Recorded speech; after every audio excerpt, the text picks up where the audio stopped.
Well, Brian, what we basically have thought we're going to do here in this particular discussion is follow up on something we've done before. They put out a list. I forget who it was. I don't care if you remember. It's not germane. It's just the germ of the idea. Somebody put out a list of the 20 best wrestlers today in their 20s. And we were is that this is it? This is the future of wrestling because there were questionable names and we couldn't come up with any better options. It's a little dry. The crops aren't growing like they used to. So then you put together a list of people from 1984, that pivotal year, that were in the business, that were being used. Not everybody, not every wrestler is on this list, but people that were being used regularly in regular territories and names were somewhat recognized. They were on TV. They were on TV somewhere. They were on the TVs of the various territories somewhere. And we went through all the people in their 20s on that list and then tried to put together a 20 best in their 20s. And it was so hard because there were already guys that were Hall of Famers. I mean, that had been stars for a while and blah, blah, blah. And now we have come to an even tougher task because I am looking at the list of wrestlers that were regular employed television personalities in 1984 for one of the various major territory promotions. It is 3 times as long, and they're all Hall of Famers. It's insane, the level of talent that was in the ring at that point, is it not? Again, compared to today, and that's how it started, the top 20 in their 20s list caused you to think about 84 and Mid-South, and you had never really, I guess, thought about it in that context before, because as you were saying the names, it was hitting you how old they were or how young they were. And it's an interesting time in the business today. There's multiple promotions that have TV that airs nationally in one way or another. How many stars are there in their 20s? From what we've seen, not too many. And those are the lists that people who are trying to put lists together are finding. I mean, this is them, not us putting together that list. And then you look at the 30s, and there's a good deal there. It seems like a lot of the stars today are in their early 40s or mid 40s because they're the stars, or at least the talent that was being booked to be stars 10 years ago, 15 years ago. 20 years ago. In some cases. Yeah. Potentially.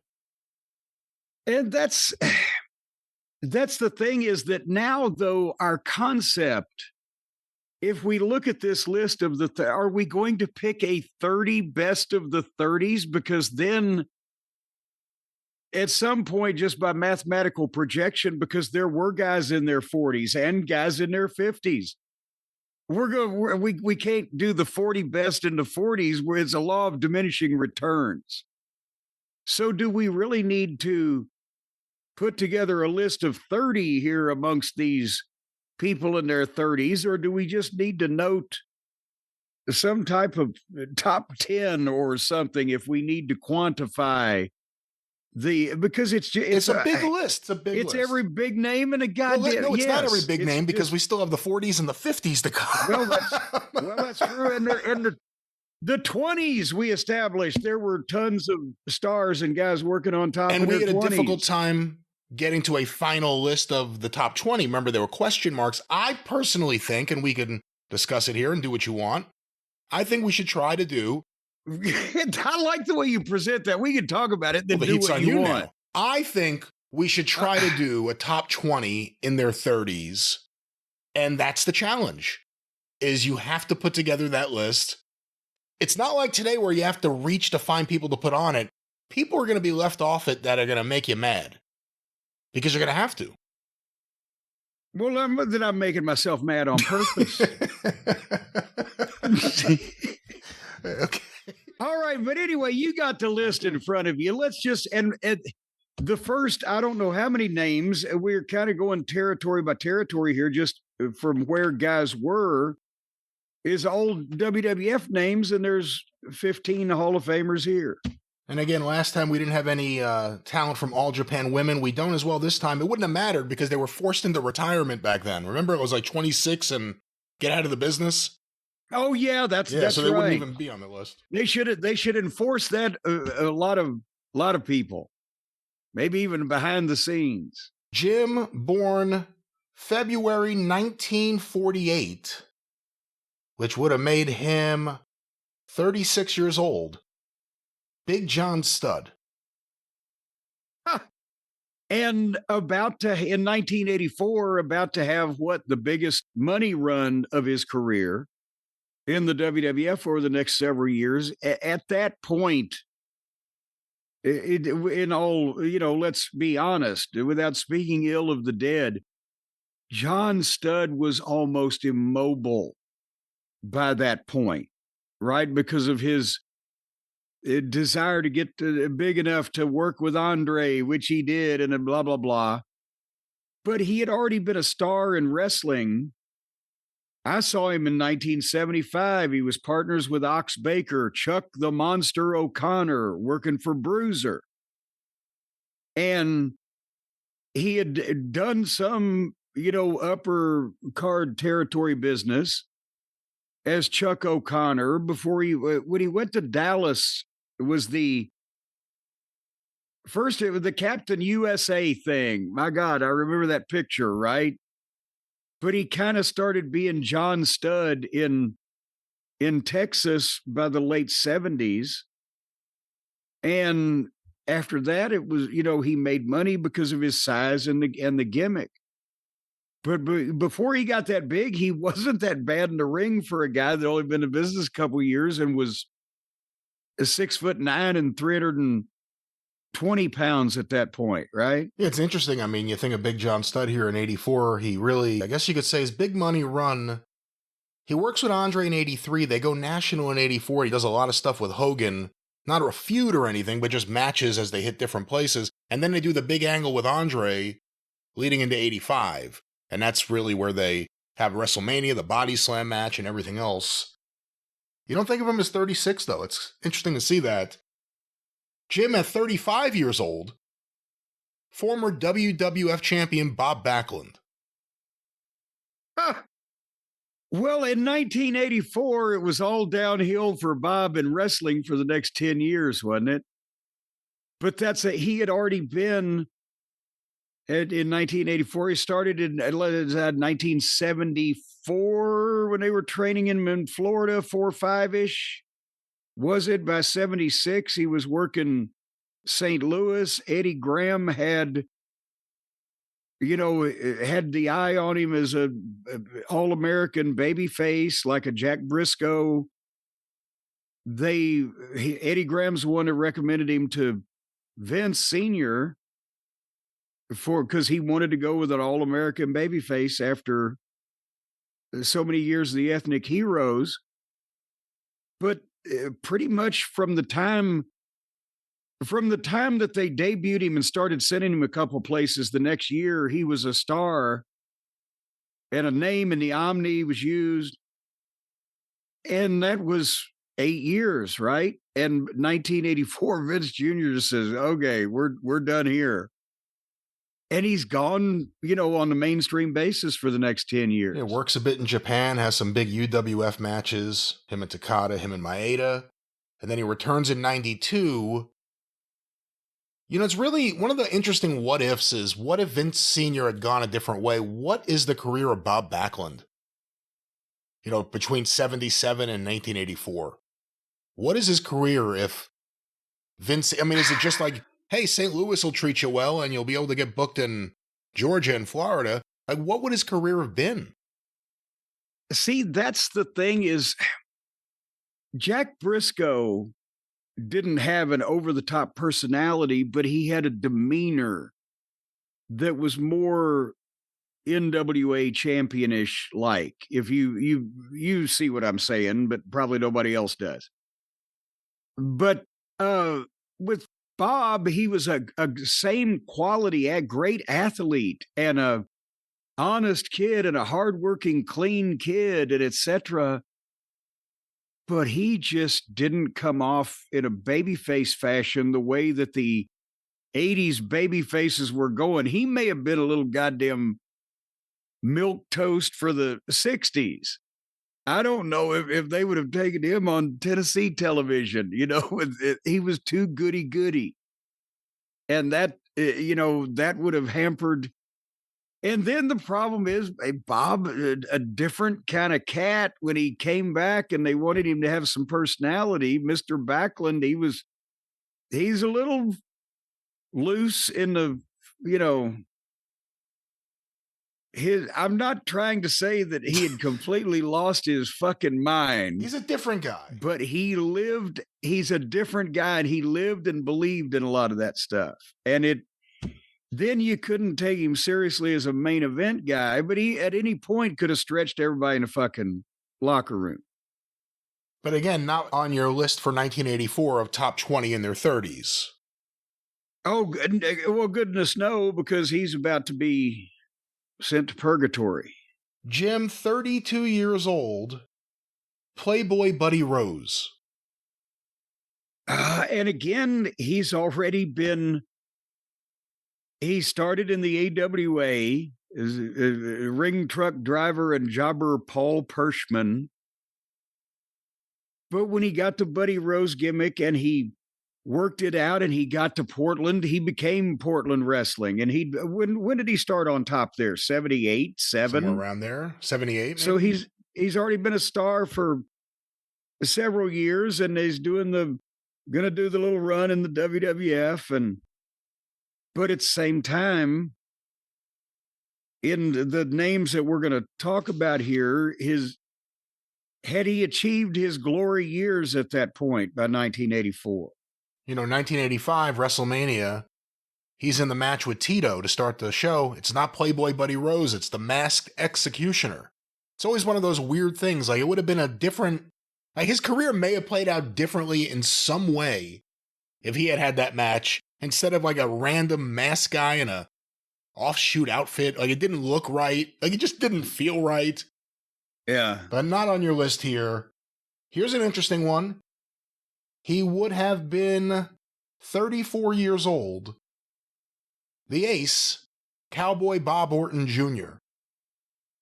And again, he's already been a star for 10 years in Florida and Georgia, and I think he'd worked the Carolinas, and he and Slater were the best heel in-ring tag team in the business the year or two before this. Bob Orton Jr. was a tremendous worker, just the technical aspect of it, but he could heel or he could babyface, but he also had personality in his own way. But again, just because is 84, is he, because we had a qualifier on the 20s list, was a guy on the way up or the way down? So does it count here because he only gets a couple more years where he was really in the mainstream, but he had been a star for a decade or more? Yeah, I don't know if I would have him on my list for 84, and that's not to take away from just how good he was. But again, there's more to come. If we'd have done a list of the people in their 20s in 1977, he would have been on top of it. We're just timing here because there are all these greats. Well, stay tuned for that. We may have to do the 70s and the 90s after this, but Jim, coming out of a big 1983, one of the big matches at Starrcade, into a year where he was pushed pretty well, at the age of 33, Greg the Hammer Valentine.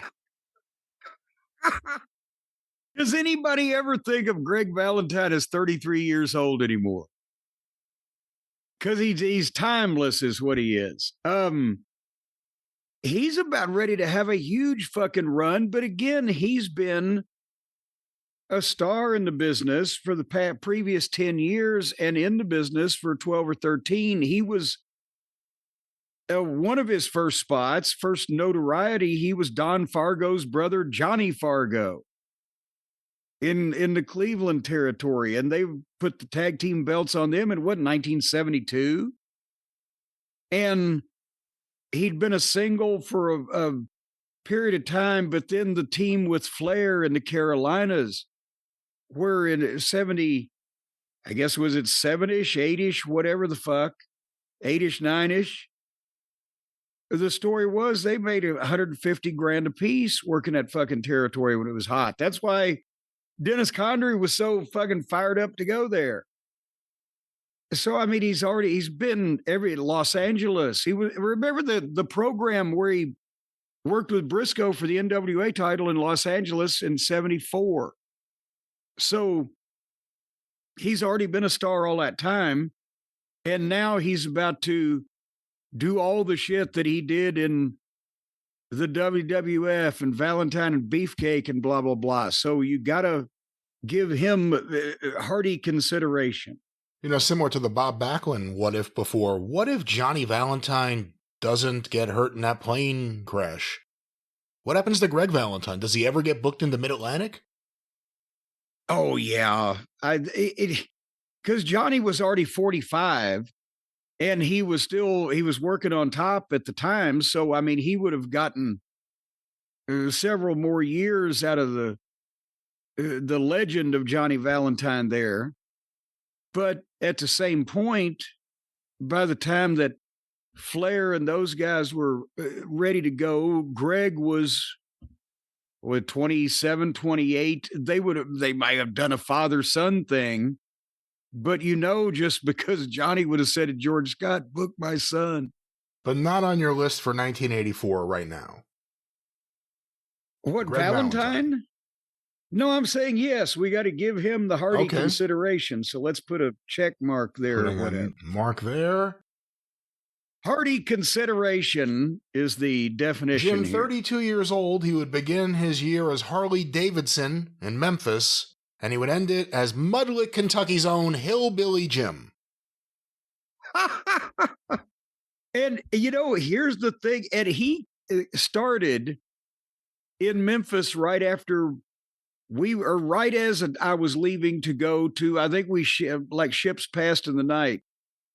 As I was leaving to go to Louisiana, and when I got the Memphis tapes, and he was Harley Davidson, and wasn't Roger Smith doing something with him? Dirty Roads? Was he Dirty Roads? Dirty Roads, and Harley Davidson. I was like, oh my God. But the hillbilly gimmick hit and worked for the next 2 or 3 years until they ran out of hillbillies, but Jim worked for him. You know, he was smart. He quit wrestling fairly early and worked for him for years in the Coliseum video division as a host and a person, just the nicest guy and can talk to anybody. So I don't know that, you know, he's just going to have a couple years in the ring, and then he's still hanging out down there around Bowling Green. So I don't know if he qualifies to be on this list because he just had a bird's nest on the ground, didn't he? Here's another what if for you. Knowing how much Vince McMahon loves hillbilly gimmicks and knowing how much they got over and it really was working. And again, they gave him the rub of having Hogan like pick him out of the crowd, and you know, that was how it all began. Yeah. Then he got hurt, and then all of a sudden it was the hillbillies. What if Stan Frazier doesn't piss off Vince McMahon? And what if Cousin Junior doesn't disappear? You know, what would the future of the hillbillies have been over the next 2 years or so in the WWF? Well, it was kind of a thing that they got into for a short period, but let's face it, also Frazier, is he on this goddamn list? Because he was, in 1984, he was close to 50, wasn't he? Is he on this fucking thing? I'm skipping ahead. I don't mean to cause any spoilers. You didn't put him on here. I don't know. I thought I would have, but I'd have to double check. But, Plowboy, 1937. So he was 47 years old in 1984. And as you could all imagine, he had been a model of health all his life, taking care of himself. So that's what, he did some shit that if he'd been 15 years younger or, thereabouts, he could have impressed Vince even more physically, but just he got him because there was almost nobody really that hillbilly in the world as Frazier was. Well, thankfully, Jimmy Hart recognized that. Jim, at 31 years old, World Wrestling Federation champion Hulk Hogan. Well, I think we got to put him on the list. He was probably going to do well for the next few years, wasn't he? In 1984. And again, had been on the radar since, he worked a little time in Memphis in 79 and worked with Andre in Southeastern same year.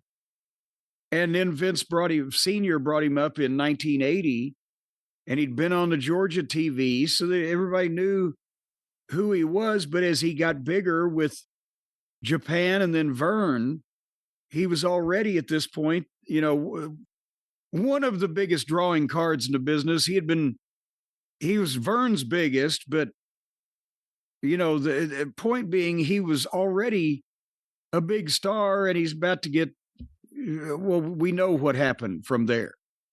So he's got to be at the top of this list, doesn't he? You could argue if he's at the top of it, certainly on it. I think it's undeniable. Hulk Hogan's 1984. Well, let's put a check and a T and a question mark. Well, what's the question mark for? Well, the check is he's on it. The T is top, and the question mark is you can argue it. Oh, okay. I thought question mark was a separate list, but we'll, I guess, get back to all No, this. see, I'm making little hieroglyphics. I guess so. Hopefully someone can read them. Jim, 33 years old, Jesse the Body Ventura. And Jesse has already been, in 1984, he would have been working for what? 9 years, 9 or 10 years, maybe. But he had already been a name in various play. Again, another guy in Portland and another in the AWA. He'd been used on top in the, 5 or 6 years before. So he was already a star. And the question is, he's about to get to be a bigger name than he's ever been, but not for wrestling, but for announcing, because he retired in 85, right? Because of the health issues.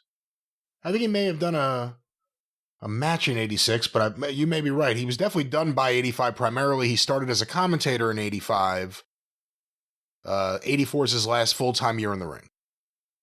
I saw him, and I want to say that it was coming back from Dallas when I had done the last shot for World Class. It was coming back to Charlotte or whatever, but I saw him in an airport in 1985.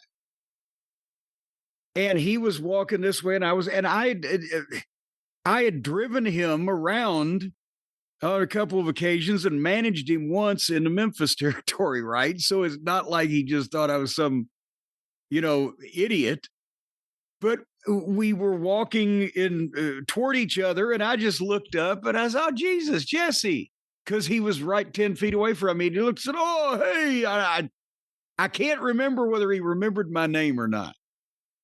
But we stopped for a second, and that's when he told me, and remember, he's been a big wrestling star for all this time, and I didn't know that he had bad health or what was going to happen. And he said, "Yeah, I'm trying to do Jesse, but I've just been up in Connecticut doing the commentary on about 50 or 60 Titan tapes."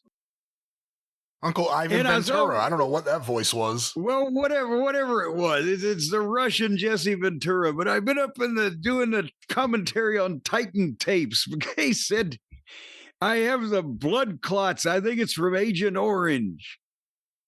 And I said, "Oh, geez, I hope, it all," because I'm thinking, geez, I didn't know whether he would work or not as a commentator.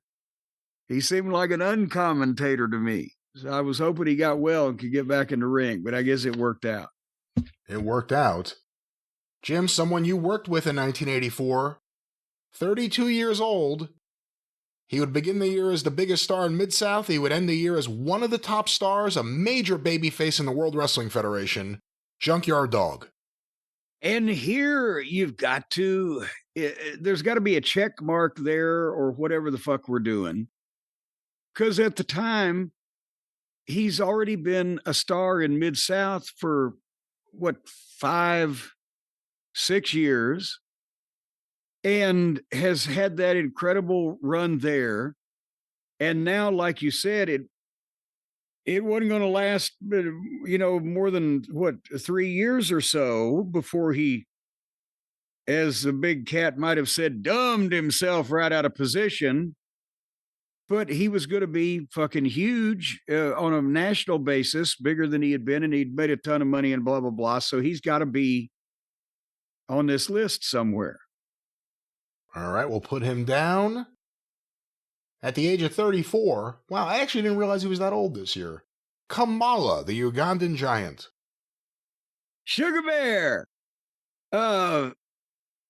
This one, he's about to again make more money than he in the next 3 years than he ever made in the rest of his career, probably put together. And he had still been, he'd been wrestling for, my God, let's see, say 8 or 9 years on any kind of, maybe 7 or 8 on any kind of visible basis. But he'd only been Kamala since the summer of 82. So he's going to be a big national star. I mean, even though he was never an Ooga Booga, would not, I don't think, claim to have been a technical wizard in wrestling. That's why Jerry Jarrett gave him the gimmick. At least that's what Jerry Jarrett said. He said, when he booked him the one time, the report that he got back, I don't know, it was Eddie Marlin, Guy Coffey, who the fuck it was. They said it looked like a person that had never learned how to fucking wrestle. And so they said he can't do anything. And he said, all right, that he looks like that. Let's give him a gimmick where the whole gimmick is he's not supposed to wrestle. He's not supposed to know how to do anything.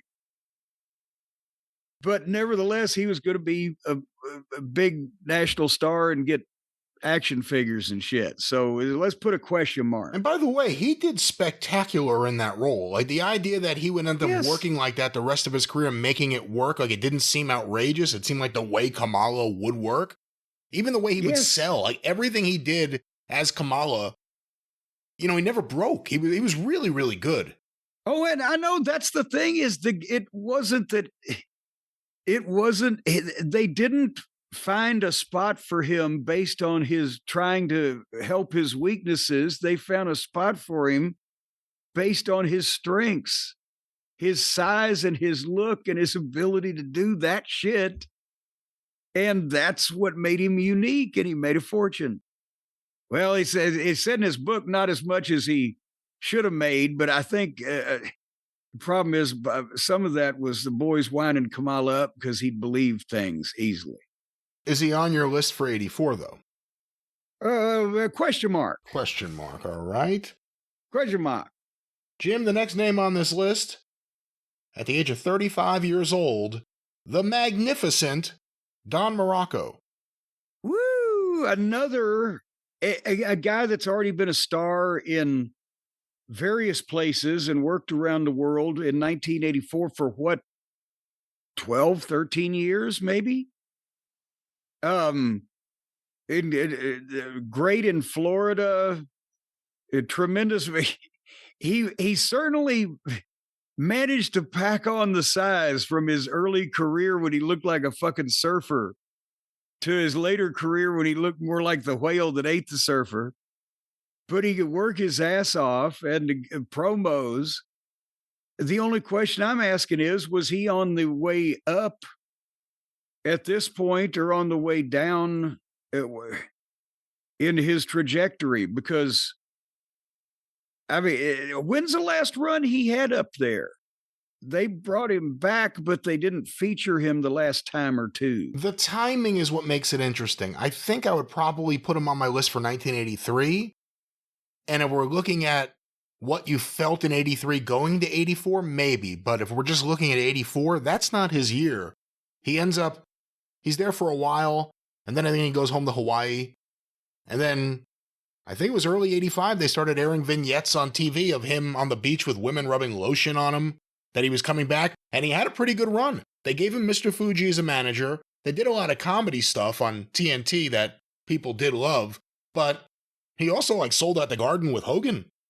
And the Garden knew him. It wasn't like he was a new guy. He had major matches there with Pedro Morales and Snuka.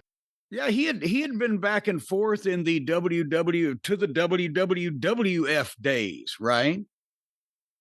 I think he started in 80. Yeah, I could be wrong. I think it was 80. And then they dropped so right after the 1W, whatever the fuck the case may be. The only thing, where'd he go after 87-ish? So he was there, and then after 85, he comes back full-time until, late 87, Billy Graham gets hurt right before Survivor Series. And they replace Billy Graham on Hogan's team with Don Morocco, who becomes a babyface managed by Billy Graham. And that's when they made him The Rock, Don Morocco. Which had been an industry nickname anyway. And that run lasts, I think, about a year, and it's Survivor Series the next year, where a lot of guys like him and Ken Patera and the Killer Bee, just a lot of guys who had been there for a while are gone. And then he worked a little bit in Stampede, and, a thing here and there, but that was kind of the end of his mainstream career. They weren't taking care of their 80s legends in the 90s. They didn't bring them back to capitalize. He was in ECW. He was in ECW when Eddie Gilbert booked. When Paul Heyman took over, Don Morocco was gone. I don't know if Eddie was flying him in. If he was living in Hawaii at that time, were they flying him in? But the famous story is Chuck Weber, this fan who Scott Cornish was good friends with, Greg Greenland was good friends with, very loud fan. He could stand in a room with screaming fans, and he'd be the one you hear, and everyone would turn and look at him. I saw it happen at the Garden when he yelled, "Hey, Levesque, are you still blowing Kowalski?" And everyone turned around and fucking looked at him. And he's 6'7", just this giant guy. And the story was he pissed off Morocco because Morocco came out there and he just yelled, "Hey, Stacks Morocco!" Jesus. Don Morocco had gained a lot of weight by that time. But yes, he did get a little chubby. But, if you hang around with Greg Greenland, you don't have to be loud to be heard. You could hear a mouse pissing on cotton over the top of Greg. But but not on your list for 84. Is that what we're saying? Let's question this. We'll question Mark. We'll come back. All right. Jim, at 37 years old, the Masked Superstar. Aha! Good old Bill Eadie. Now, here is a situation of which we has not addressed before. The Masked Superstar had already been, let's just talk about Superstar for a second. He had already been a major name since the late 70s, especially in the Carolinas, where he had a long run for Crockett and Georgia. He was the originator of the. Did he do the Superplex first, or no? It was fucking Super Destroyer, or Scott Irwin. Scott Irwin. But nevertheless, the Superstar, the Cobra Clutch, which has been shared by several people. But at this point, he's only going to be the Masked Superstar. Is this the last year? Does it last another year before he's going to become a member of Demolition? And actually, before that, even he becomes a member of the Machines. That's right. In 86. And then before actually the whole deal with the Masked Superstar, he was a member of the Mongols, which were a top tag team in the 1960s. So with an unattractive hairdo. So the question is, the Masked Superstar is about to cease to exist. And Bill's going to probably make more money than he ever made in his life as somebody else. Do we count? How do we handle this? Again, I don't think this is his year. If you're looking at 1984, I wouldn't put him on the list. No disrespect. Yeah, there you go. Let's just do that. Jim, here's an interesting one. Has a big 1984. At 35 years old, Mr. Wonderful Paul Orndorff. Oh, yeah, this has to be a check mark because Paul broke in what, Florida briefly. If they worked him in Florida, late 76, he was in Memphis by May of 77. Southern champion over Lawler and switched it back and forth. It is not just rookie year, but like his first full-time schedule. And he had worked at a high level in Mid-South, and worked at a high level in Mid-Atlantic, and worked at a high level in Georgia. And had he had time to go back to Florida at that point, but and he's about to have this major WWF run. It's going to include being Hogan's major live event opponent, the record stadium crowd in Toronto. I mean, he's close to Hogan in terms of numbers on this list, isn't he? He had some of the best matches in 1984 in the WWF. Him and Tito in St. Louis, I think, stands out to me. He got over real big. Remember, he came in at the end of 83. And then 84, they put him with Piper and David Schultz. And him and Piper sticks, because that goes into WrestleMania early the next year. And then the big babyface turn. But a lot of that is set up by his 84. Really good in the ring. His promos are believable. You believe he's this intense maniac. He was in the best shape of his career. I think he's list worthy. Well, let's just put it right down there. We got it down there. Jim, someone you would also work with in 1984, 37 years old. Speaking of Mongols, Nikolai Volkov. Oh my God, looking back now, I can't believe that Nikolai was 37 years old. When I was 22, it was like, oh, this grand old man is helping us out and giving us advice. He's fucking 37. Jesus Christ. The grand old man. Yes, I'm serious.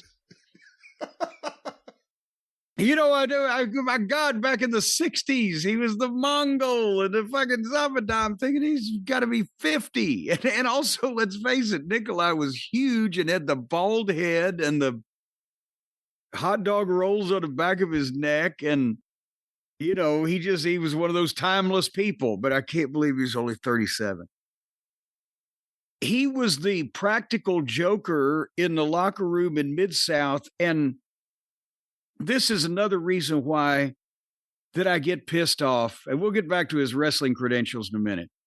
But I get pissed off when all these marks that have read the internet too much go, well, back in that day, you know, they were butt fucking each other, the rookies in the showers and committing assault on women and drinking and drugs in the locker room.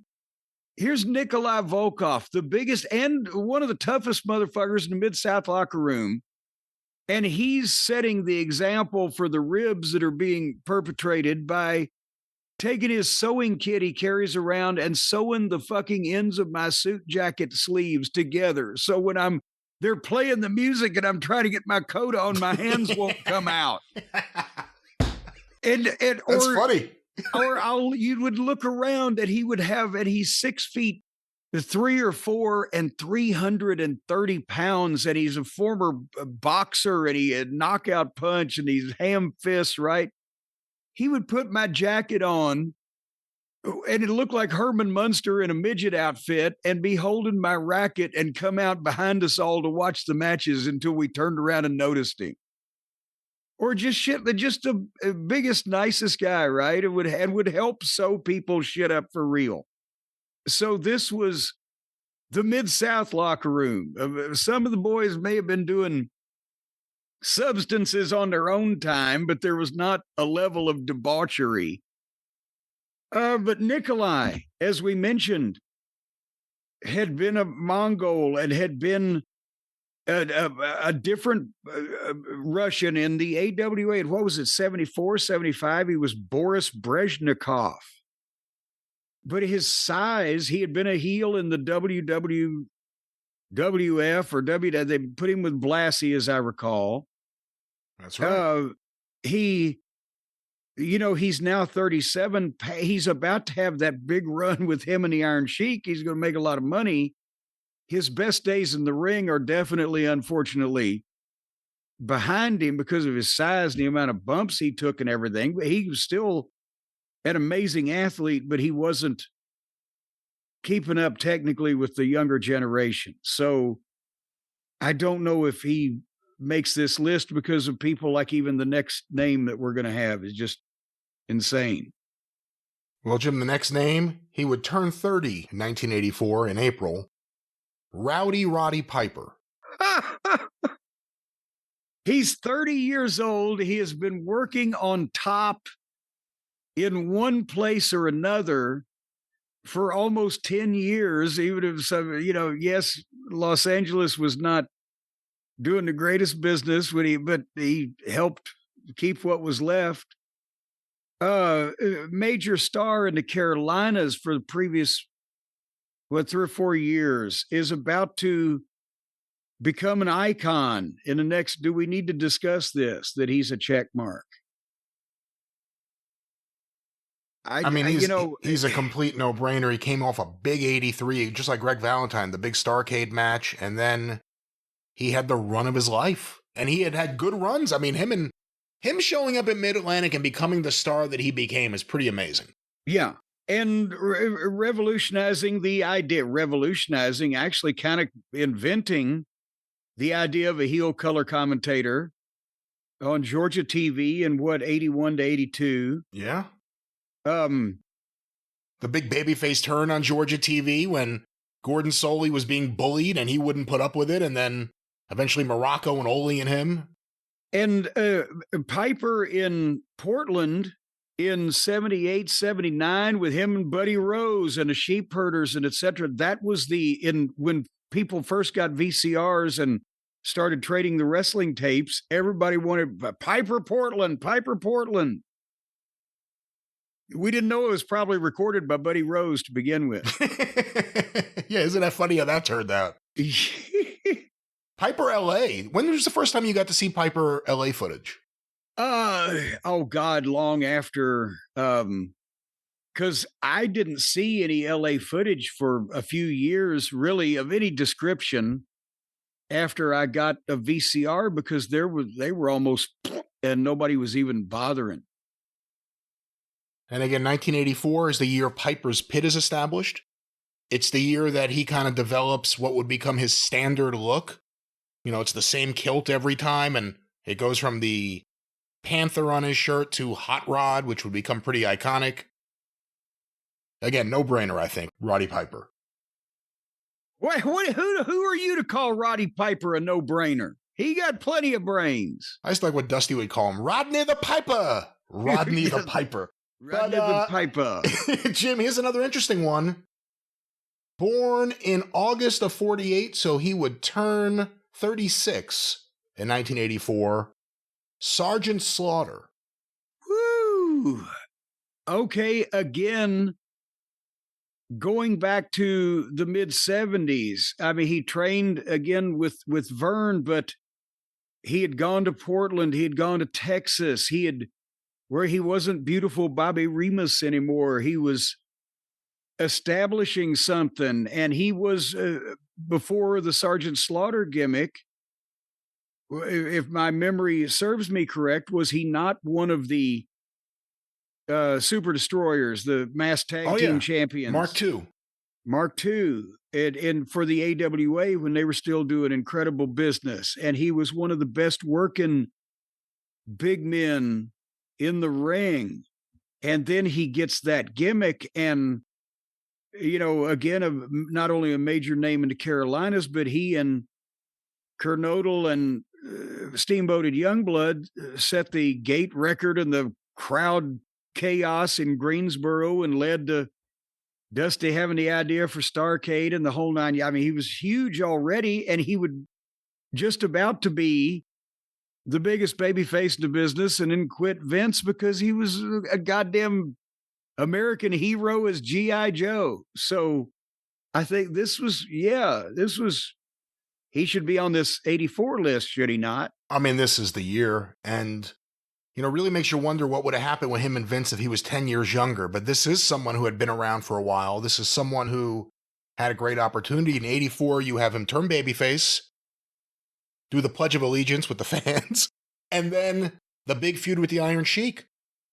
Remember, 84 is the year that a lot of fans contend when you look at the top baby faces, Hogan, Snuka, and Slaughter, that in a lot of places Slaughter was the most over in 84. And he's supposed to be in the original line of LJN photos. Recently, someone who worked for LJN, actually for the first time ever, put up the original dummy photos of what that figure would have been. Vince wanted that. Sergeant Slaughter got the offer to be a real-life G.I. Joe, and G.I. Joe was huge at that time. He wanted to do that and stay. Vince said, you can only do my thing. And he went, and again, I don't know if he's on the list for 85. He did his thing. I don't know if he's on the list for 85, where he's just working for Vern every now and then. But 84, I would say, is his year. Well, and also for more in-ring credibility, I talked about the early tape traders. The consensus among all of the hardcore, smart tape trading fans that existed in the United States of America in those days, all 116 of them, whatever, was that Slaughter and Pat Patterson was the best WWF match that of the modern era that, was available to be seen on video.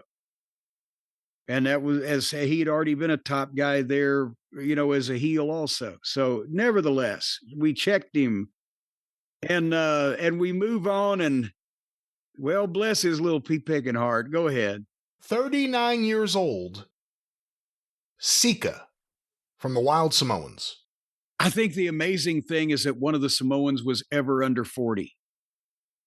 Because again, they just had the timeless faces. How can you don't see human beings that look like that? Joe LeDuc. I got to look up his birthday just to imagine how old he was when he was the most scariest goddamn heel I've ever seen. He was probably 33 or whatever. Well, he'll be on the list at some point. But no, because they've already been in the business almost 20 years, and they've been around, and it's, it's a crowded field, and they've seen their day of dominance practically. All right, Jim, we will pick back up with this list in a moment, but after these messages, we'll be right back.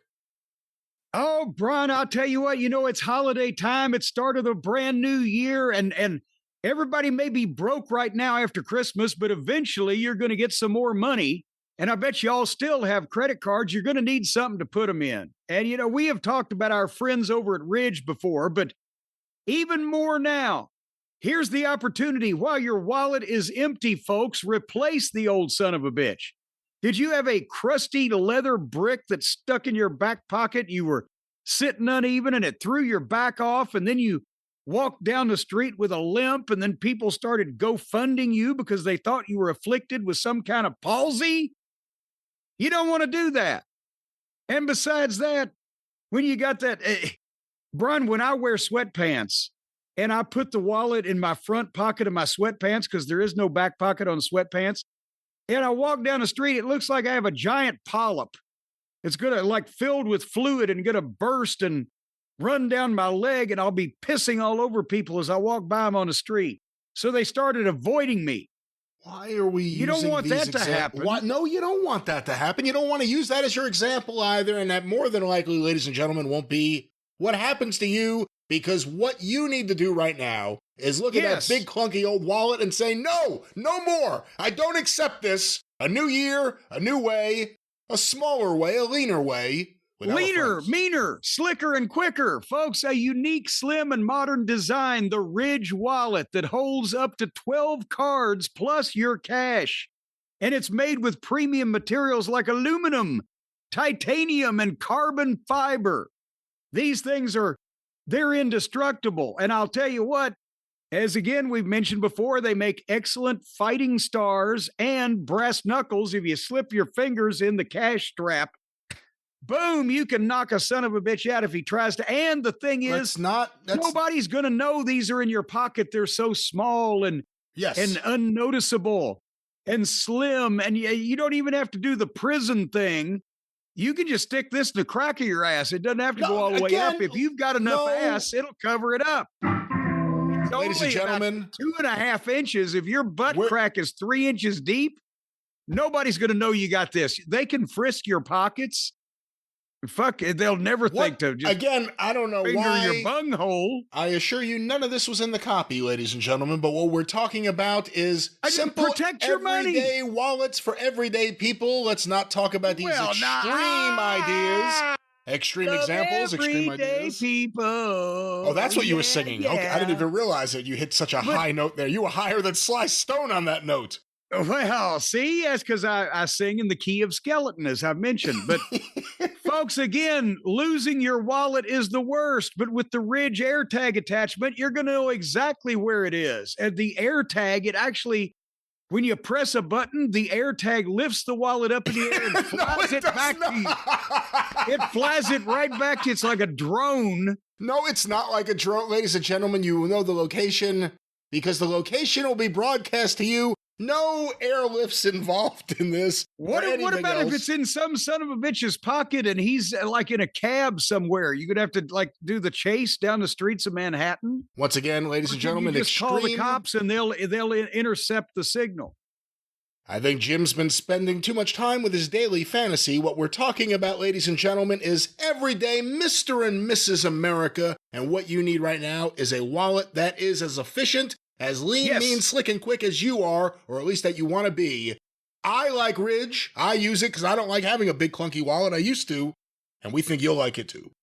Well, yes, and as a matter of fact, Mr. and Mrs. America and all the ships at sea, it comes in over 50 colors and styles to choose from. They all have a lifetime warranty, the last wallet you're ever going to have to buy. Just think about it. Think about this, and it'll make you happy. Before this wallet wears out, you'll die. So again, not what we should be pushing in the spot, ladies and gentlemen. We're talking about the living years. The living years. It's truth in advertising, Brian. And for a limited time now, our listeners get 10% off at Ridge, RIDGE, by using the code JCE at checkout. Just go on over to ridge.com and use the code JCE at checkout. 10% off. You're all set. After you finish your purchase, they're going to ask you if you heard about them somewhere, and please tell them you heard about them here because you want to make sure your money's protected. It's in the crack of your ass where you can feel it. No. And you can slip that sumbitch on and knock somebody upside the head. No. Not the points we want to push. Tell them all those things that you found out here on the show. Do not say that you found out all those things here. What you could say is, hey, I heard there's a great deal and I need a new wallet solution. And that's what we can give you. We don't encourage anyone. Well, no, the wallet solution is extra. That's a liquid that you pour on the wallet to clean it. It helps keep it. Why do you dig the wallet deeper? solution we're not talking about. I'm trying to get us to the surface, and you're like, let's go down further. Ladies and gentlemen, lifetime warranty. A lifetime warranty for a great wallet. For a great wallet for your lifetime, and clearly beyond. Ridge, one more time, Jim. We love them. A great deal. Yes, what's that promo code? Ridge.com, promo code JCE. You can take it with you. All right, Jim, let's pick back up with this list, putting together the top 20 wrestlers in their 30s for 1984. Turning 31 years old in May, Tito Santana. Arriba! You know, again, it just shows the level of talent and the depth of talent on this list of guys who were regularly employed professional wrestlers being featured by a regular territory at some level of prominence, and a guy that everybody remembers and recognizes the name, Tito Santana. He doesn't even wow us on the list because we've just hit Hulk Hogan, Roddy Piper, Paul Orndorff, blah, blah, blah. But I think, bless him, and he's done quite well, but I don't know on this list, can he hang? And at the same point, 1984, when did Tito start? He would have been working 77, 78? I was about to say almost 10 years, maybe 7, 8 years at this point. And I don't know that he had been used in any money drawing capacities as of yet. Do you? Well, again, he had worked different places. He had worked AWA, but it was really the WWF where he would get his first real big moment that people noticed. Him and Tony Gurria. Oh, no, excuse me. Him and Ivan Putski, I believe, were the tag team champions. That's right. And that was before this. I forgot about him being a tag team champion. 84, he would be the man to dethrone Don Morocco and win the Intercontinental Championship before losing it to Greg Valentine, before winning it back. Well, anyway. All right, so not on your list is what you're trying to say. Probably not in this crowded company. Jim, at 36 years old, what about Tiger Chung Lee? Holy moly. Now here, help me, because he would not be in the United States wrestling scene past the following year or so, but then he was used pretty prominently and was a major name in Japan for the next number of years for the rest of his career. What the fuck was his name before him? Territory? Kim Duck. Thank you. I was going to say Donald, but it was his brother. Kim Duck had been a star in the territory days since the mid 70s, and especially in the Southern territories. Holy shit. The wind is blowing and it's a sideways rain out there right now. Especially in the Southern territories, but really all over the place. And as a heel, he had been used, up and down the cards, but he had been around for quite a while. But at this point, he was about to go back to Japan, was he not?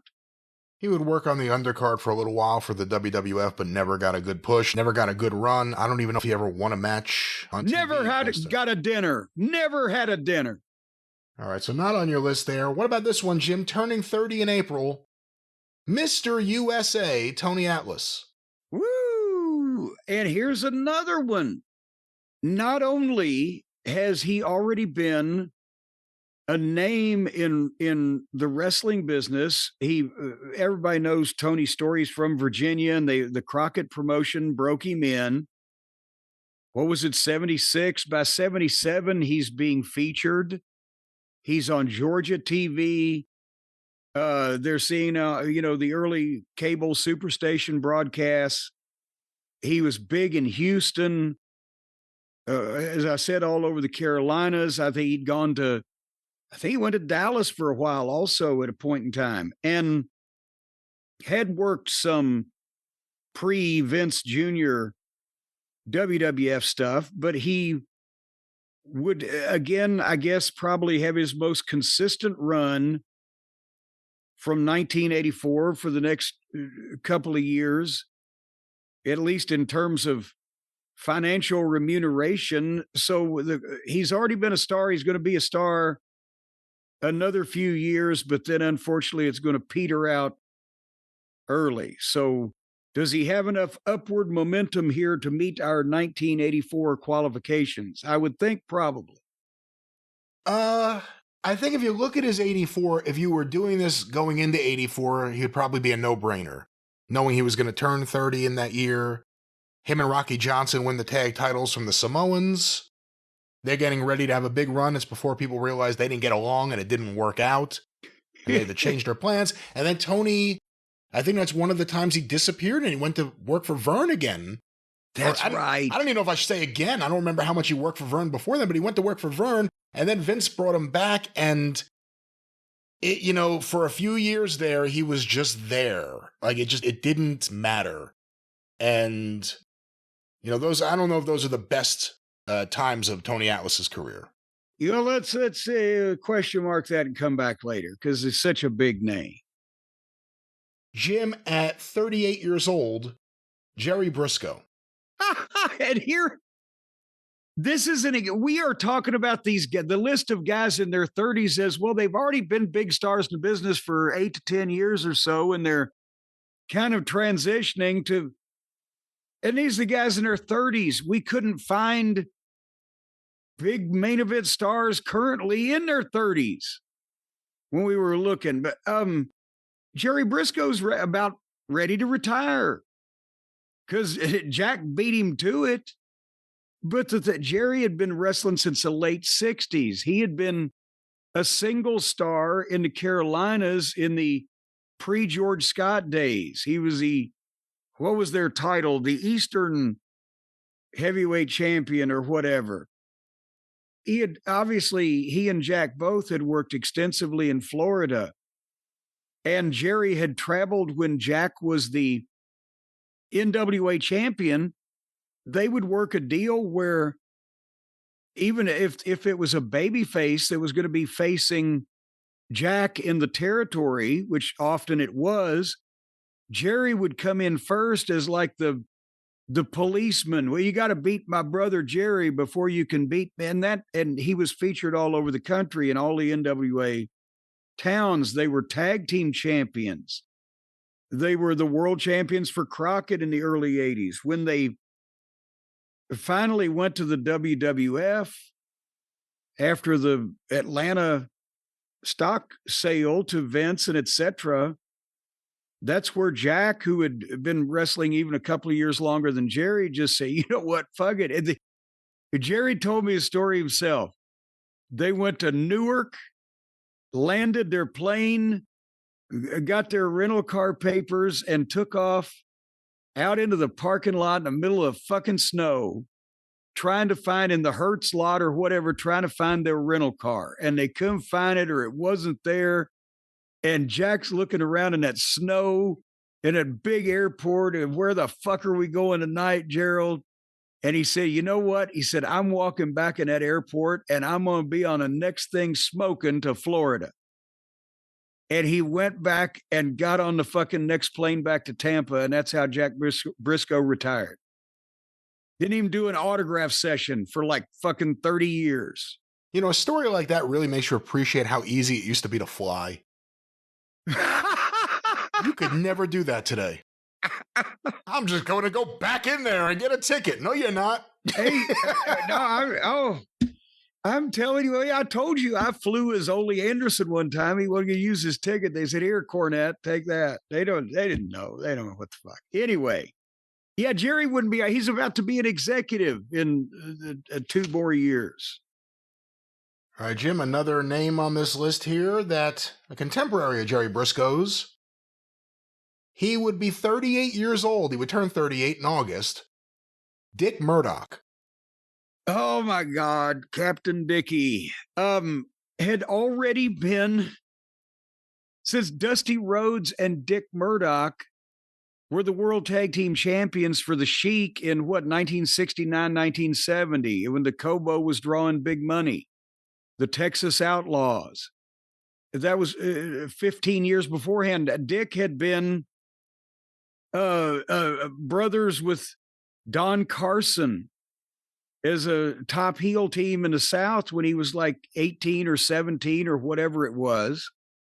He'd already owned part of the Amarillo promotion. He was a top name in every NWA territory that he ever went to. The boys universally at one point considered Dick Murdoch one of the best workers amongst themselves. Murdoch was considered one of the best workers in the business. And it's almost, again, he's almost ready. He's going to make money with him. And, you know, well, no, he and Adonis were 83, right? No, it was 84. 84 into early 85. Okay, I was going to say he and Adonis are going to make money. Because they would dethrone Atlas and Rocky Johnson when they couldn't get along. And I think that was what, maybe May or June? I think May. Yeah. Of 84. But then within the next couple of years, he's going to transition to being a big name in Japan and going to Japan and almost never in American wrestling, except when he would come to WCW and I got to manage him or whatever, because Dusty was involved or whatever the case. But I mean, he's a strong candidate because he's still. Are we checking him or are we questioning him? Because he's still going to have some big runs, and we haven't been counting Japan. Well, we haven't really come up yet. Yeah, it hasn't come up yet. I personally would put him as a question mark because I think, again, we still have a lot of names to get to, but he had a good 84, and he got a big push as one of the tag team champions in the WWF. I don't know who would have seen that coming. The skit with him and Adrian Adonis in Greenwich Village, in the East Village actually, is one of the greatest things in WWF television history. One of the most legitimate funny things, them and Mean Gene Okerlund walking around a village. And it's also like one of the last great looks at how it used to be. The young punks and the fucking winos all over the street. Well, and also when you think about it, who was tailor-made not only for Vince McMahon's fucking vision like that, but also was Bill Watts' top North American champion. Murdoch could do everything. And he would go back to Watts in 85 when he would leave Vince. But if you look at 84, they take the tag titles off Rocky Johnson and Tony Atlas. They go into a feud with the Samoans who turn babyface. There's a match with him and Alpha, October 84. I don't know where you could see it now because they're taking all their catalog off Peacock at MSG. It's one of the most entertaining matches I've ever seen. And the fans got totally into it. And then he has matches with the Briscoes, which are fantastic, him and Adonis. And I don't remember if they started working with Wyndham and Rotunda at the end of 84, but certainly in the early 85. Well, and also, I've got to remember when he was working for Crockett for Dusty, he had the 20-minute draw with Nikita Koloff at the Baltimore Civic Center that was Nikita Koloff's best wrestling match ever. And I've told the story. It's because beforehand we found out we had to go 20 minutes with Nikita. Dick rolled his eyes and he's putting his boots on. And I said, oh my God, this could end all our careers. And so I said, Dick, a lot of the boys are saying nobody can have a good match with Nikita. Even you couldn't have a, he said, oh, who said that? I said, well, I'm just saying generally. And I kind of fired him up a little bit. And he went out there and had the best 20-minute wrestling match Nikita Koloff ever had in his life. All right, so a question mark for now. Yes. Jim, at the age of 37, from the fabulous Freebirds, he would be in World Class, he would be in the World Wrestling Federation, he would be back in World Class in 1984. Buddy Jack Roberts. Well, I am looking back.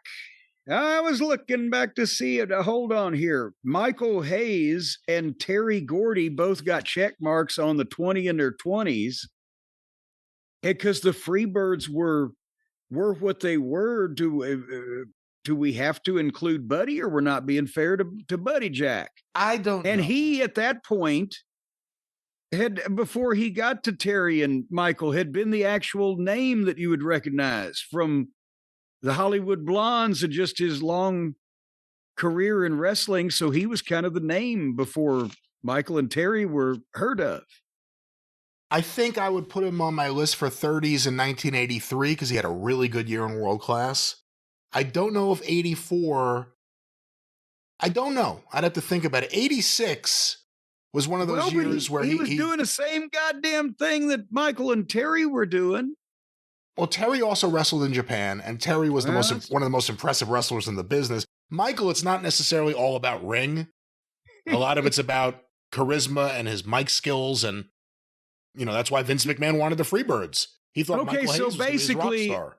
You're just saying the same thing that Watts said. Put Roberts on the team because he can drop the fall, keep him in line, and knows how to fucking work, and get Michael in the corner where he belongs. And you're saying you think question mark?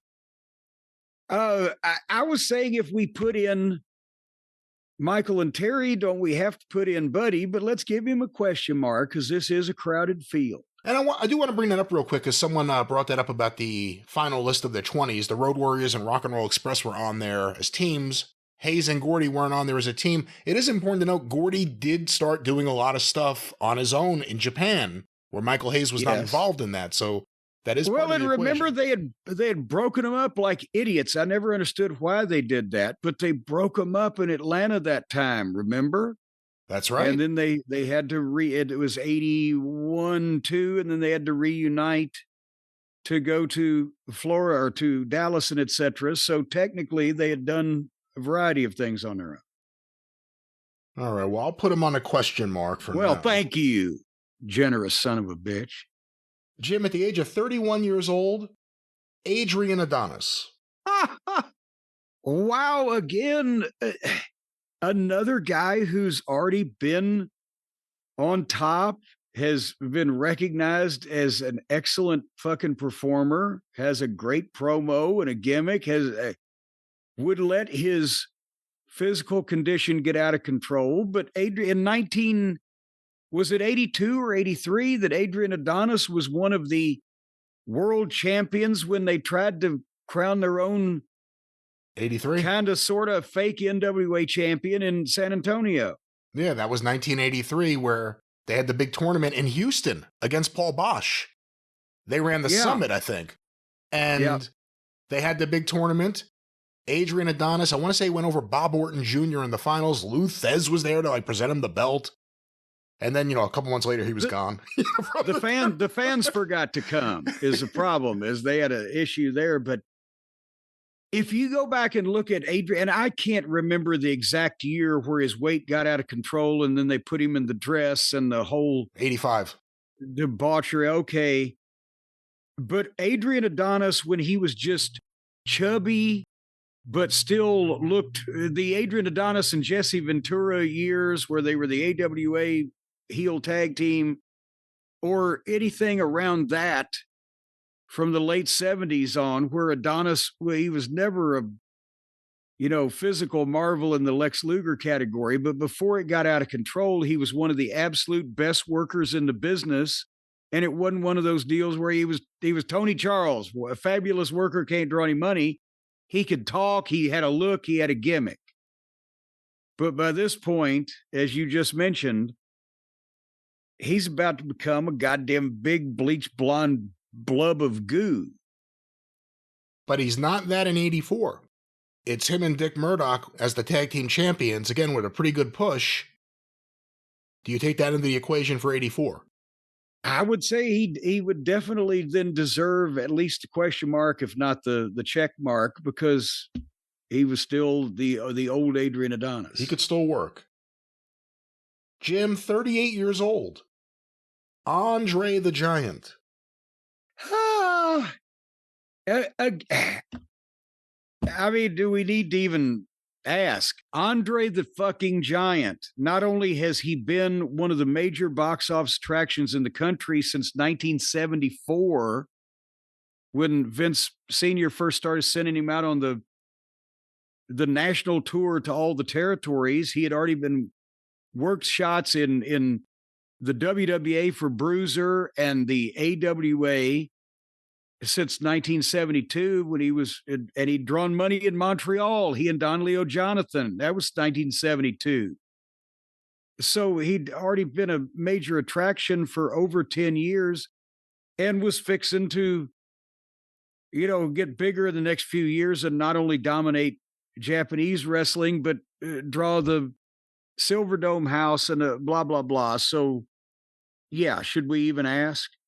Again, no brainer, I would think. At the age of 35, Jim, the universal heartthrob, Austin Idol.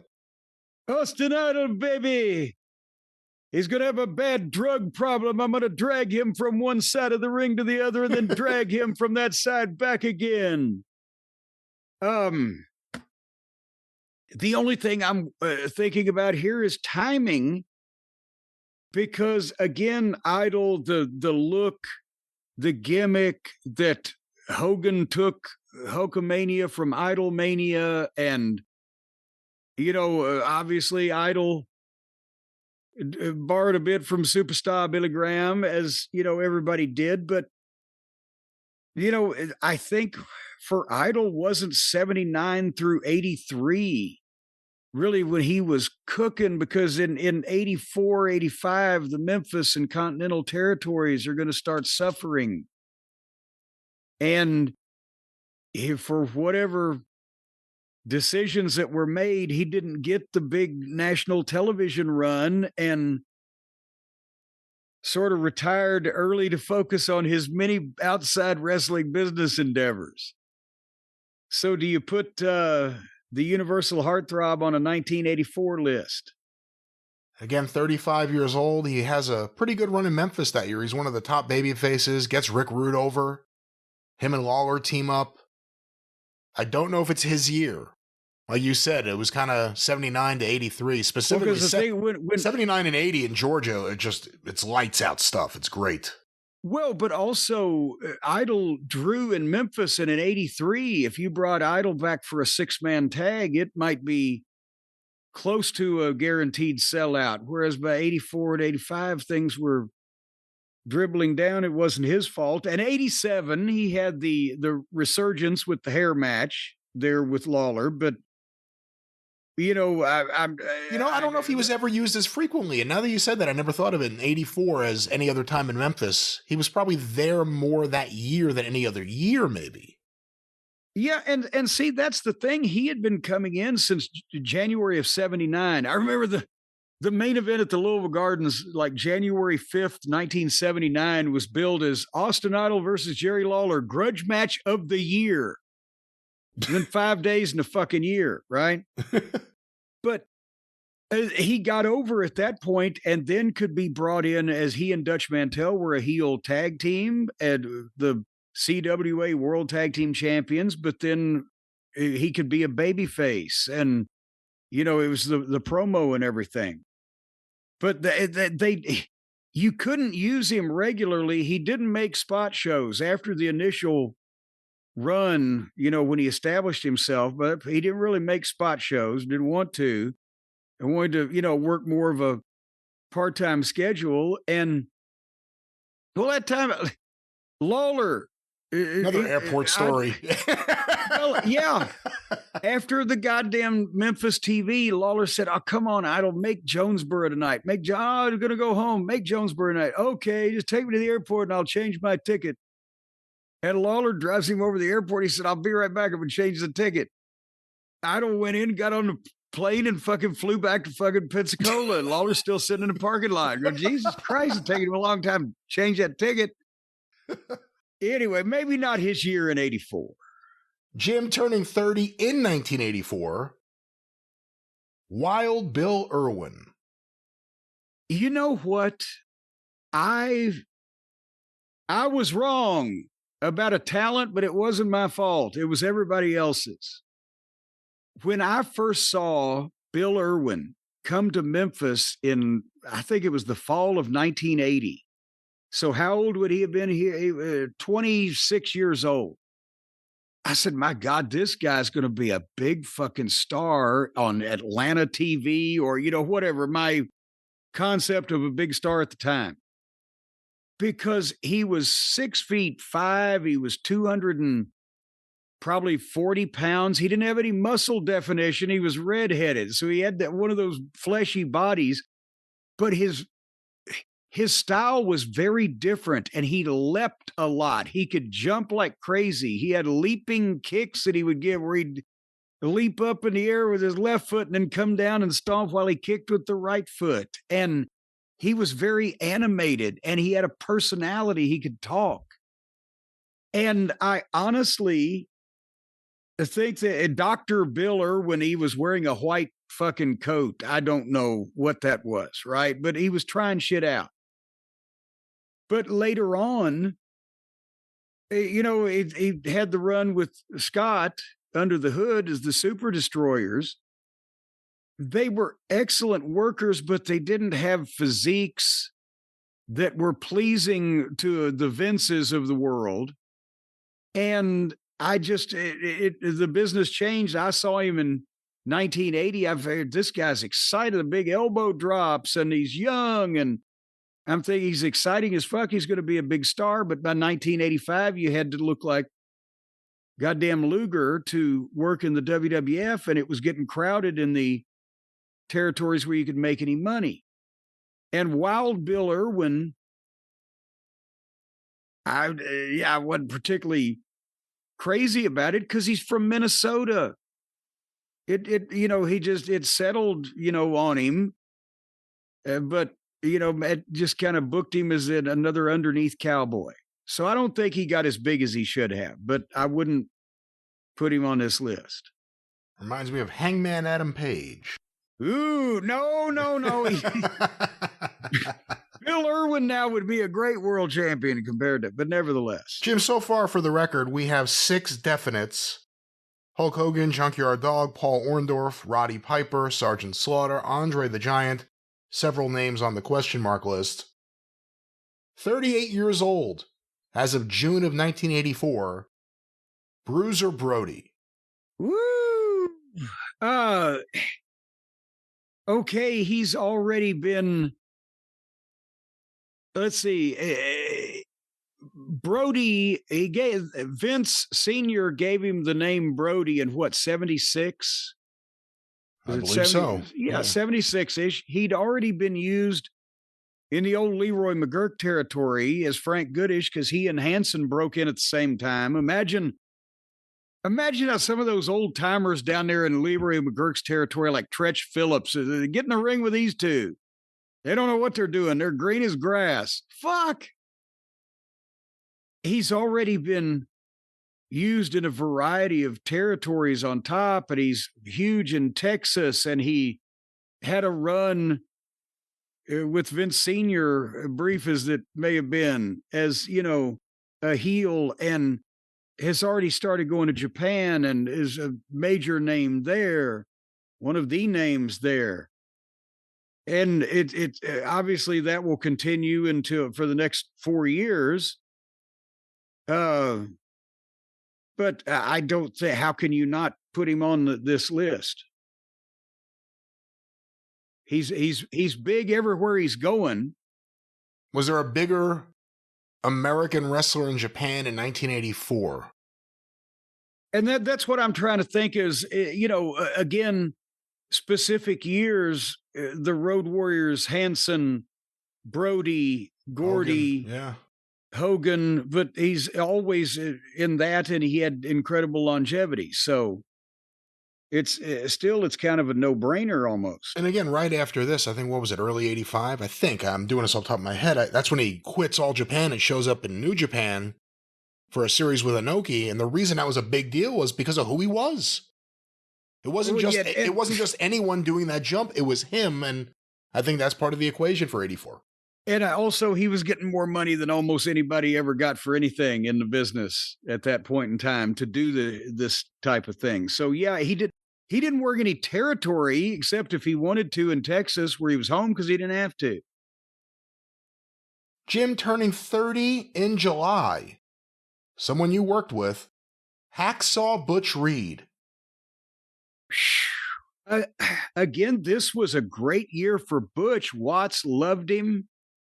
He was the heel antithesis of the Junkyard Dog until Dog left. He was used as North American champion, worked in all kinds of single main events as a top heel, and then he switched him babyface the next year and used him just as prominently. And Butch had already been somewhat of a name in Florida,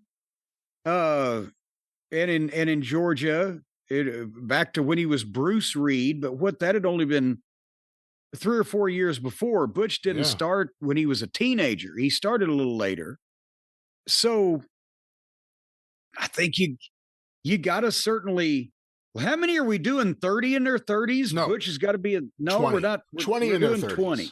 Then put a question mark down. Because, interesting. Well, I'm just saying, because this is still so crowded and we got so long to go here, but he's having a great year and he's going to have a great next few years. So, but he hasn't been a big star for long just because he hasn't been in the business that long. So let's evaluate our other options.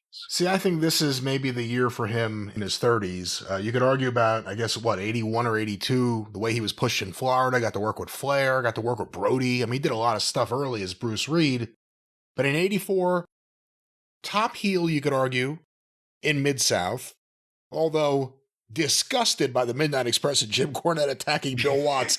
Him turning back to look at you guys doing that, and he's disgusted, is one of my favorite moments of that whole thing. And he has a good run in 84, and then when JYD leaves, they turn him babyface, and you get him and Buddy, which had kind of been building as a group, and now you get to see them wrestle each other, and he goes against Akbar. I think 84 is probably Butch Reed's strongest year. Okay, you've talked me into it. Let me take him back off this one and put him back over here. Checking him. I'm checking him. Jim, 36 years old. Chavo Guerrero. I'm trying to think what Chavo and Hector would come into Mid-South and work as a heel team in 85 right after we left. That's right, early 85. The Alamo Busters. Chavo's days as a mainstream upper card main event type attraction are already behind him at this point, are they not? He was a phenomenon in Los Angeles. That was in the 10 years before, almost in the 70s. And he was never put in a position in a major territory as some of these other names have been to have a track record like that. So and also, and then we're talking Chavo Sr. now, not Chavo Guerrero Jr. for the younger folks out there. And he's not going to do a lot after this because the territories constrict, and he's already going on 40. So I don't know that he can go on this list. Do you? I personally don't think so for 1984, not to take away from how good his career was, but 84, no. Well, then fuck him then. Put him in a wood chipper. That's not what I said. That's not what I said. No, I love Chavo is a very nice fellow. He will come back from the dead and find you. I'd be careful. Remember we went after Vern at one of the Cauliflower Alley conventions for screwing him on the Super Clash 3 payoff in 1989? That's right. Jim, turning 32 in February. You may have been there with him. Dennis Condrey. Dennis Condrey, who everybody thought was born looking 40 years old, was only 32 when they first saw him as a member of the Midnight Express. But again, I first saw Dennis wrestle live in January of 1975, and he'd already been in the business a couple of years. His brother-in-law was Joe Turner, who worked as Joe Sky with Bill Bowman, who was Bill Sky. They were the Cowboy tag team in the 60s. And Dennis had he worked the Louisiana territory with Joe Turner as Mephisto and Dante, the masked guys, when there was no money in the Louisiana territory in 1973, by the way. But he and Phil Hickerson as a team had started being used in the Goulas office in 1975. And they rotated as the heel tag team champions between the Memphis end, the Birmingham-Nashville end, and the Knoxville end of Southeastern Wrestling. Between 75 and 78, Hickerson got hurt. Dennis was champions with Don Carson. He had a hell of a team with David Schultz. Worked Georgia. I said, and had been in Tennessee, and then had done the original Midnight Express with he and Randy Rose and Norvell Austin in 81 and 82 in both Memphis and Southeastern Territory in Pensacola. And I say all that to say that he already had, again, all that experience when in 1984, suddenly the Midnight Express happens and a lot of people see him all at the same time for the first time.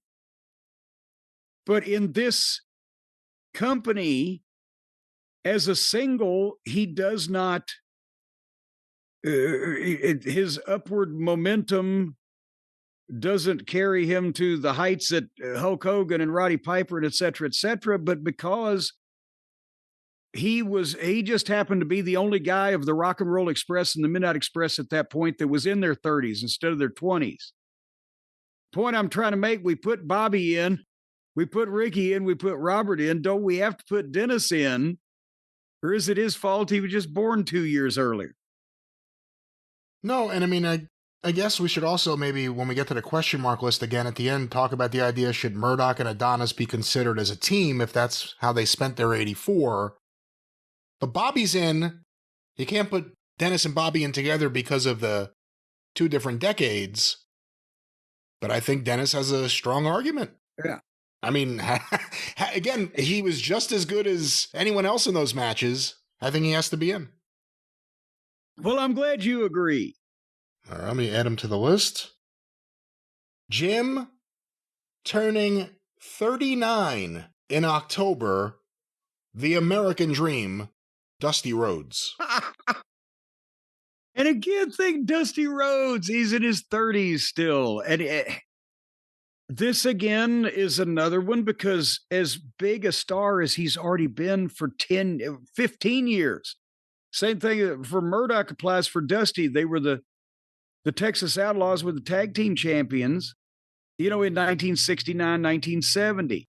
And Dusty had already been on top as a heel in Florida when they switched him babyface in 74. And then by 77, he's making shots against Graham in Madison Square Garden. He's going to Atlanta to be on the cable superstation. He's going special appearances in the Carolinas, back and forth amongst the Northeast towns for Vince Sr.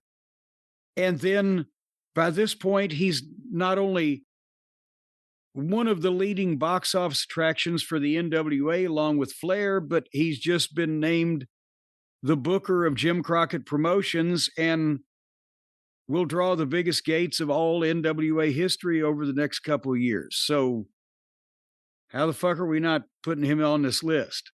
I think he's a no-brainer for this list. Dusty Rhodes, 39 years old. Jim, we're going to do a few more today, and because of the length of this list, this will be at minimum, two-parter for the top 20 or 30 in their 30s for 1984.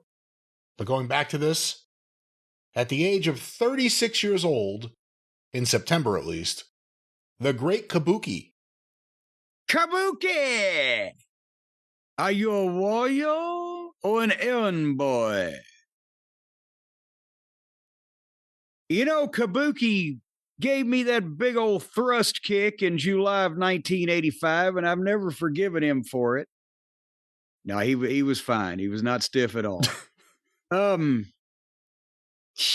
only thing is the timing, because Kabuki, that gimmick on Atlanta TV and on world-class TV, that gimmick was hot in the business for a while and led to imitators, Kendo Nagasaki and etc.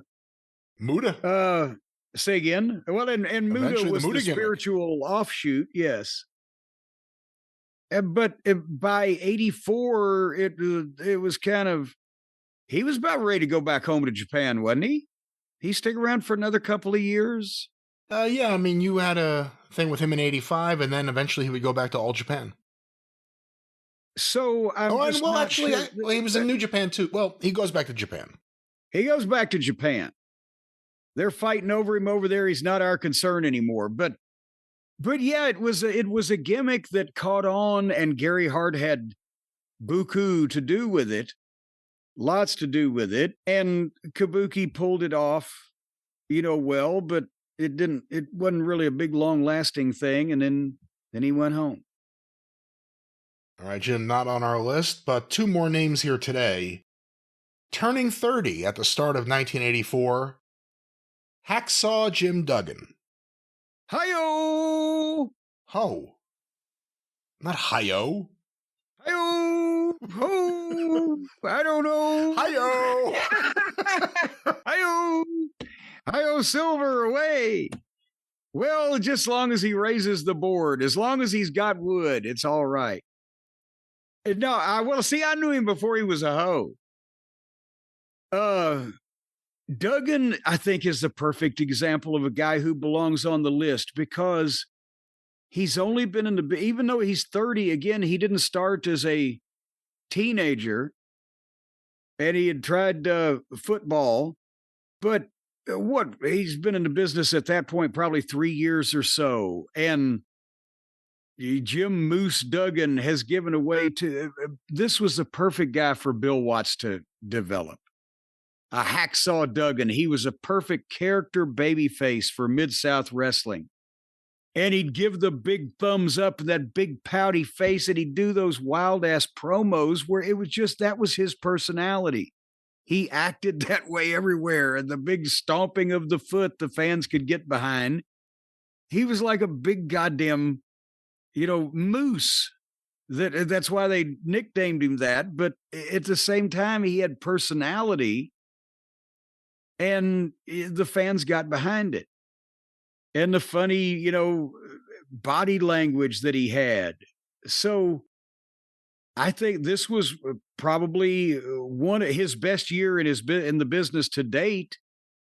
And then he would go on to pretty much be the guy in Mid-South over the next few years, the one constant Watts had, and then go to the WWF and, get the big push and, become iconic at that point. So doesn't he go on this list if anybody does for 84? I think so. I think absolutely. He was such a big star at Mid-South, and I love his Mid-South stuff more than his WWF stuff. His Mid-South stuff is phenomenal, and 84 is the year. Yeah.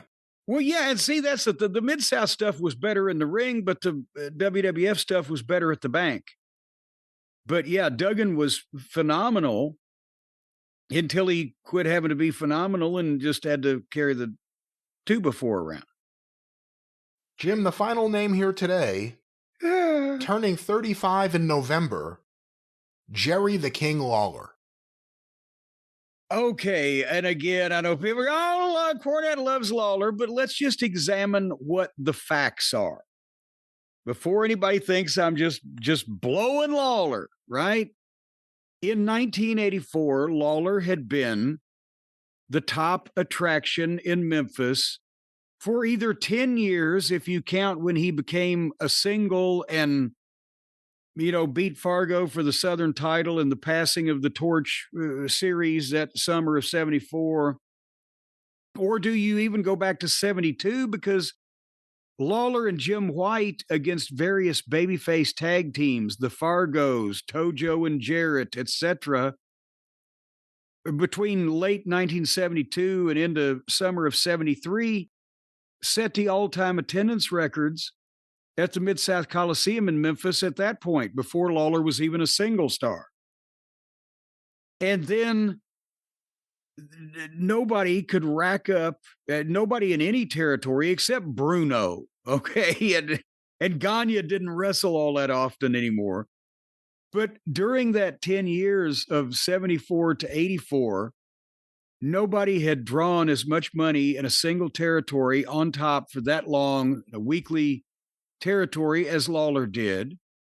He'd also gone out to Florida and to the AWA because Jarrett was working with both those territories and trading talent, and the program he did with Funk was done in the Memphis territory and in Florida at the same time. He'd done the thing with David Letterman, slapping Andy Kaufman, had the Kaufman match, so he was a nationally known name. He'd been on Georgia television, on TBS, and was by this time a partner in the territory with Jarrett for his first full year at this point in time. So he not only was a money-drawing wrestler and had been featured in a number of positions in various places, people knew who he was, but he was also technically one of the fucking promoters. And it's not like that he had peaked, because even if the Memphis territory by the late 80s was going down, because all the territories were going down in terms of business, they outlasted everybody. The Memphis territory in 1984 would still be in business another 13 years, but Lawler would go on to draw houses through the end of the 80s, including Kurt Hennig, the AWA title match, drew 9,000 people in Memphis. And he wouldn't even start with the WWF until 92, and then he's got a whole nother goddamn career. So how would you not put him on this list, regardless of whether I like him? All right, look at 84. Is he one of the best promos? Yeah. Is he one of the best in the ring? Yeah. Is he one of the biggest, if not the biggest drawing card in the territory he's working? Yes. Does he have his own talk show? Yes. I think Lawler has to be on the list. Absolutely. And also in 83, 82 and 83, he's coming off having the best AWA world title matches with Nick Bockwinkel, because think of who Bockwinkel was working with up in Vern's actual territory. He'd come down to Memphis and Lawler, and he would go 25 or 30 minutes when that meant something and wasn't completely normal, and they'd tear the fucking house down. Except for Kurt Hennig, I think Lawler was the youngest guy Bockwinkel was getting to work with. But he had accomplished all that by the time that he was 35 years old, Lawler. And again, not even talking about WWF, but his career is nowhere near over, and he still has major 86, the stuff with him and Dutch against Dundee and Landell, 87, the stuff with him and Austin Idol, 88, him and Kurt Hennig. You know, he still has more to come. So I think no-brainer for 84. Again, top wrestling stars, top wrestlers, however we want to say it, for the year by age has to be on the list. Well, then mark it down. We will mark it down, and we will call it a day for this. We will continue with part 2 next time. We will come back to this list, the top wrestlers in their 30s for 1984. We'll be right back after this short commercial timeout. Boy, I tell you, Brian, it's New Year. It's 2026 coming up. The new year is dawning upon us, and this is the year, Brian. This is the year for all the people out there. If you're in the sound of my voice, Cult of Cornette members, 2026 is the year you launch your business, the year that you transform into an entrepreneur, a founder, a boss. One powerful move that you can make will put your future firmly in your hands. You got to start a business with Shopify. You got to, that's all. Yeah, that's exactly right. Because then, ching, instantly the money flows in. Cha-ching. Hey, you got to be single-minded about this. You got to have drive and determination. If the kids won't help, you can't get labor out of the kids, kick them to the curb. Tell your wife you'll see her next year. You're going to commit to this. What? That's right. You're going to jump into this thing. Right. What do you mean that's and right? And you are going to partner up with Shopify. Millions of entrepreneurs have already made this leap, and you got to do it. You got to partner up with Shopify. Well, again, you got to choose from the hundreds of beautiful templates. Then you got to set up with the AI tools that write the product descriptions, edit the product photos, write the headlines, create the email and social campaigns, do the marketing. And as you grow, Shopify is going to grow with you. Handle more orders, expand to new markets, spread your tentacles across the land until you have dominated your chosen field and driven the competition to their very knees in front of you. You'll literally not only establish a monopoly, but a megalopoly. No, again, none of this is what we're supposed to be saying here, and we should stress that there's no choice between your family and your business. That's one of the great things about Shopify. Continue doing things the way you're doing them, make them better, because you have a trustworthy partner who can take care of so much of what you need for your business. So you shouldn't move out and start a new life on your own to commit single-minded focus to taking over the world? No, I don't think that's necessary. I don't think you have to have, again, I don't think you need single-minded focus. I don't think that means you have to be single. Well, would you slap that guy on the bicycle next time he comes by? Well, in that case, folks, if you're just going to hang around the house and do this in your spare time, they can help you too. You just might not be able to take over the world as quick, but in 2026, you can stop waiting and start selling with Shopify, because you can sign up for your $1 a month trial period and start selling today at shopify.com/JCE. Imagine this. World domination is within your fingertips, only a $1 a month trial period away at shopify.com/JCE. Take over the United States, then spread your tentacles to all of North America, then the Eastern Hemisphere, or just take some suckers in your neighborhood if you just really want to just put a little time into the thing. Just grow your business. Just grow your business and do it the good old-fashioned, all-American, honest, trustworthy way with our good pals at Shopify. Well, that's right. Normally, they take a business and they multiply it like cancer cells, where it grows and expands and metastasizes until it's spread everywhere.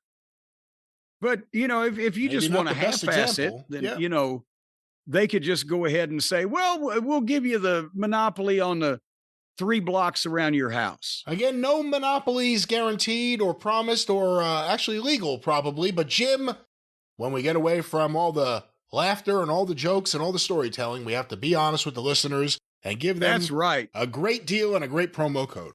That's right. Shopify.com/JCE, $1 a month trial period. And again, the monopoly doesn't have to be in your name.